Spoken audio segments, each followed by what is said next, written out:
Top quality और consistent performance के लिए सिर्फ सिल्वर पंप। टॉप क्वालिटी और कंसिस्टेंट परफॉर्मेंस के लिए सिर्फ सिल्वर पंप, नाम याद रखना। पश्चिम रेल्वेच्या ग्रँड रोड आणि मुंबई सेंट्रल स्थानकादरम्यान शनिवार आणि रविवार या 2 दिवसांमध्ये पश्चिम रेल्वेनं तब्बल 13 तासाचा मेगा ब्लॉक घेण्यात आलेला आहे। आपण जर बघितलात तर आज रविवारचा दिवस आहे, सुट्टीचा दिवस आहे आणि या सुट्टीच्या दिवशी सुद्धा हा आज मेगा ब्लॉक असणार आहे। या मेगा ब्लॉकच्या दरम्यान जवळ ब्रिज नंबर 5 चे पुन्हा ऑर्डी रिंग काम पूर्ण करण्यासाठी शनिवार रविवार हा मेगा ब्लॉक आहे आणि ग्रँड रोड मुंबई सेंट्रल स्थानकादरम्यान वरच्या आणि खाली वेगवान रेषावर 13 तासांचा मोठा मेगा ब्लॉक घेण्यात आलेला आहे।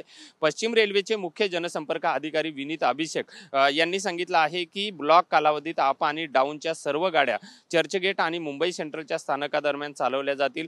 यामुळे ब्लॉक दरम्यान काही उपनगरी गाड्या रद्द केल्या जातील आणि चर्चगेटमधील काही गाड्या वांद्रे दादर स्टेशनवर शॉर्ट टर्मिनंट कमी केल्या जातील असं सुद्धा या रेल्वे प्रशासनाच्या माहिती विभागाकडून सांगण्यात आलेलं आहे। त्यामुळे आज रविवारचा दिवस जरी असला तरी प्रवाशांनी घराबाहेर पडत असताना जर अति महत्त्वाचं काम असेल तरच बाहेर पडावं असं आव्हान सुद्धा रेल्वे प्रशासनाकडून करण्यात आलं आहे। व्हिडिओ जर्नलिस्ट खंडूसह विजय गायकवाड, TV9 मराठी, मुंबई।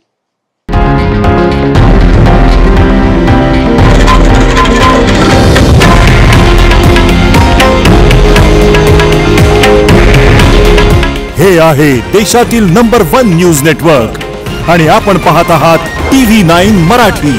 काळजी तुमची, हित महाराष्ट्राचं।